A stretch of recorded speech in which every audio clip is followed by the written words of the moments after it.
kwa jina la Yesu.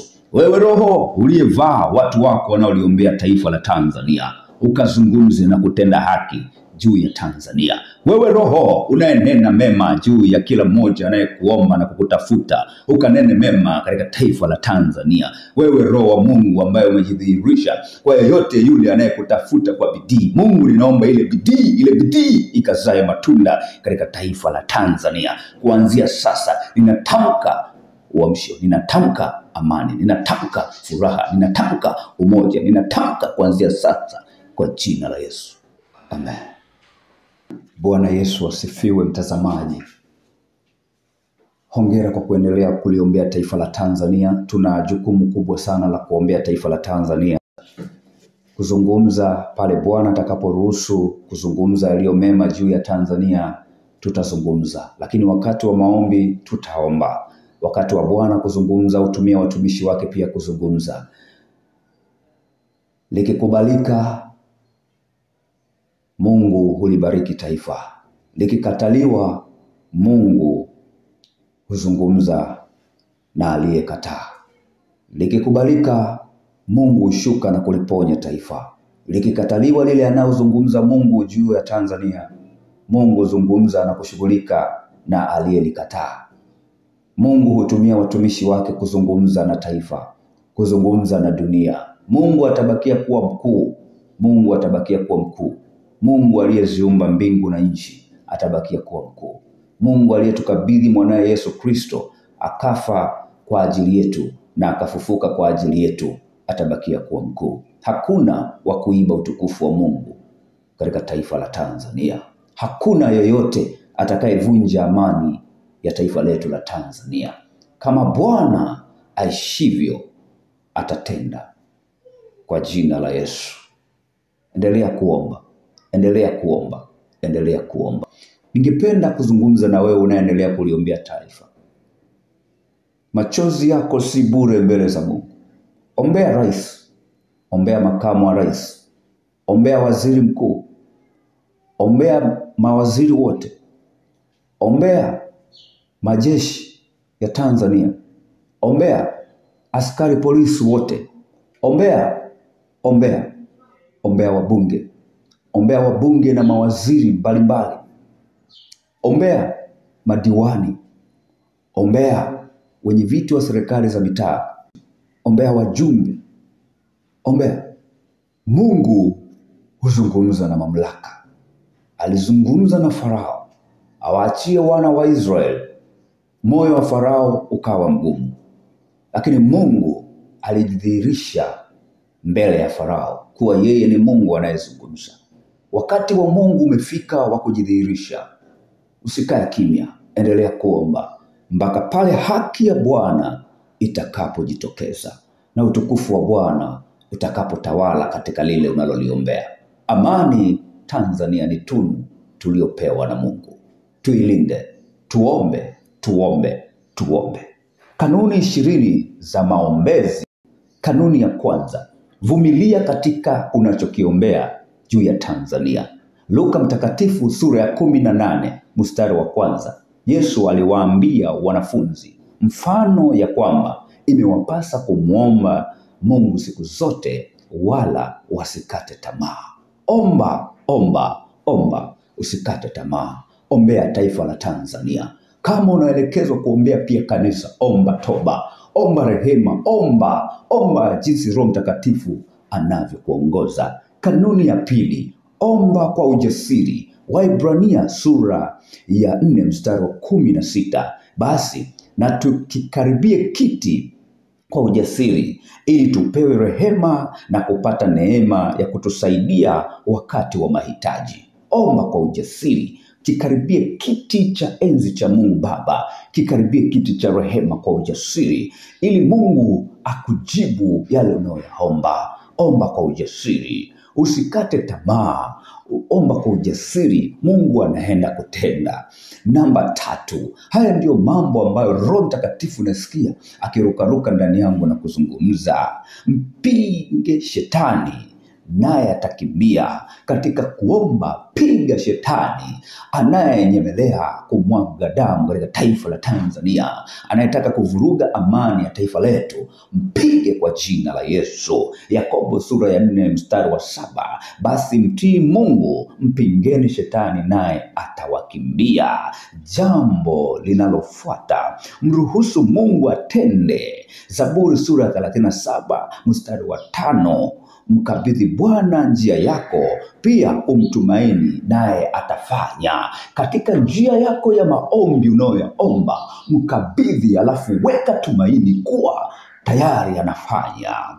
Jambo lingine, omba kile unachohitaji. Omba kile unachohitaji. Wafilipi sura ya 4 mstari wa 19 na ule wa 4 na wa 6, na Mungu wangu atawajazeni kila mnachohitaji, bali kila neno kwa kusali na kuomba, haja zenu zijulikane na Mungu. Haja zenu zijulikane na Mungu. Omba kile unachohitaji, Mungu atende na azidishe katika taifa la Tanzania, lakini pia katika kanisa la Kristo hapa Tanzania na duniani kiujumla. Jambo lingine, omba katika jina la Yesu. Hizi ni kanuni 20 ambazo naendelea kuziorodhesha za maombezi yenye nguvu. Omba katika jina la Yesu. Yohana sura ya 14 mstari wa 13 na ule wa 14, nanyi mkiomba lolote kwa jina langu, hilo nitalifanya, ili Baba atukuzwe ndani ya Mwana.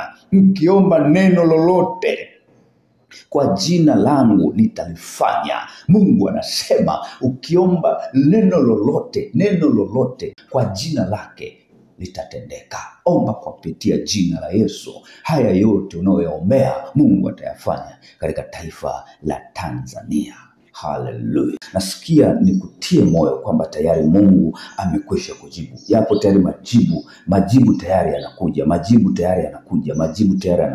Kanuni 20 ambazo naendelea kuziorodhesha hapa. Nimesema omba katika jina la Yesu. Omba katika jina la Yesu. Hiyo ni kanuni nyingine. Ile Yohana sura ya 14 mstari wa 13 mpaka wa 14, nanyi mkiomba lolote kwa jina langu, hilo nitalifanya, ili Baba atukuzwe ndani ya Mwana. Mkiomba neno lolote kwa jina langu nitalifanya. Mungu hufanya. Lolote unaloliomba Mungu atafanya. Anasema mkiomba lolote kwa jina la Yesu, Mungu atalifanya. Kumbuka, unapoomba, omba kwa jina la Yesu. Mungu atafanya. Mungu atatenda. Mungu atafanya. Kwa wewe unayeomba kwa jina la Yesu, Mungu anafanya. Imani yako kupitia jina la Yesu ni kubwa zaidi.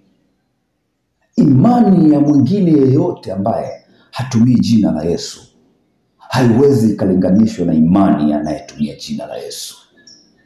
Farao alitaka kuitumia imani yake kwa miungu yake, lakini Mungu akamuonesha Farao kuwa Musa anaamini jina pekee lililo na nguvu, na wale nyoka wa Farao wote wakamezwa na nyoka wa Musa.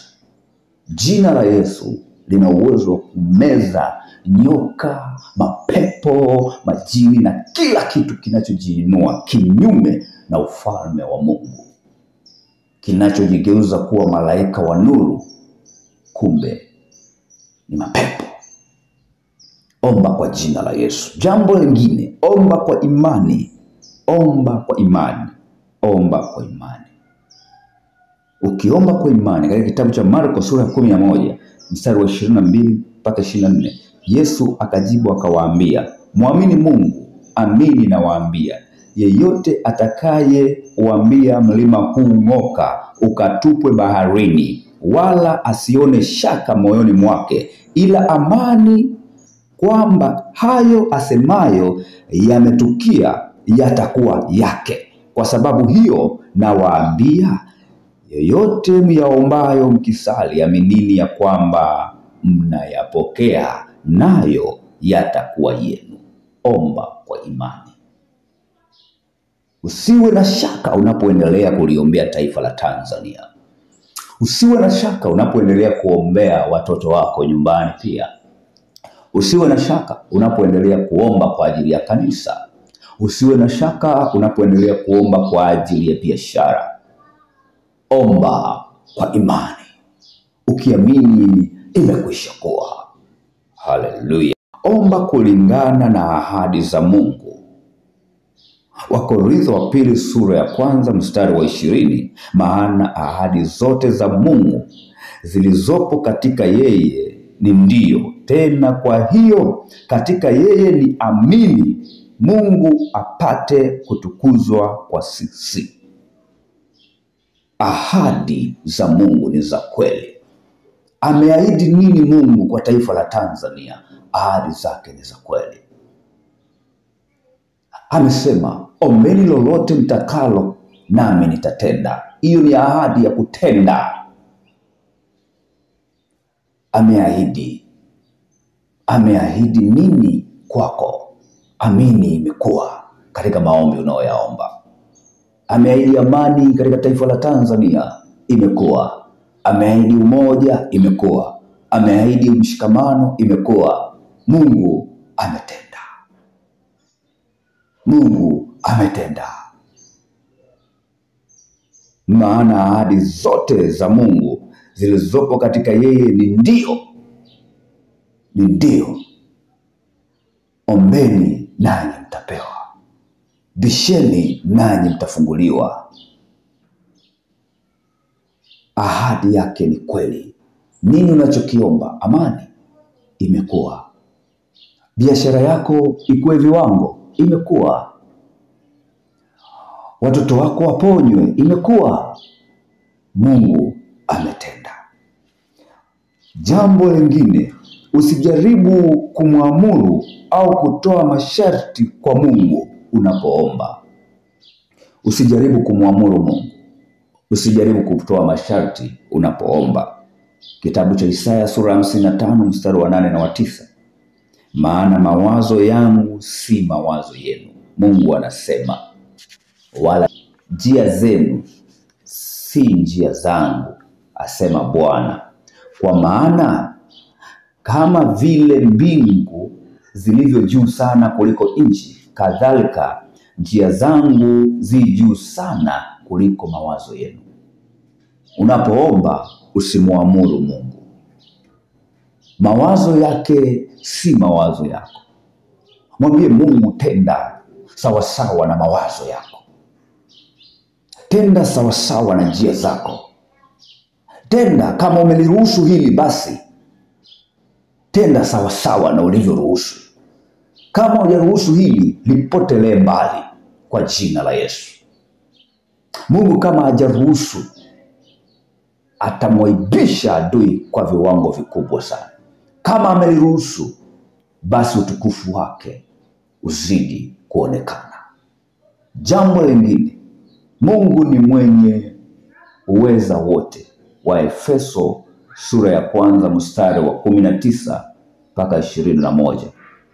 Na ubora wa ukuu wa uweza wake ndani yetu, tuaminio jinsi ulivyo kwa kadiri ya utendaji wa nguvu za uweza wake, aliyotenda katika Kristo alipomfufua katika wafu, akamweka mkono wake wa kuume katika ulimwengu wa roho, juu sana kuliko ufalme wote na mamlaka na nguvu na usultani na kila jina litajwalo, wala si ulimwenguni humu tu, bali katika ule ujao. Mungu ni mwenye uweza wote.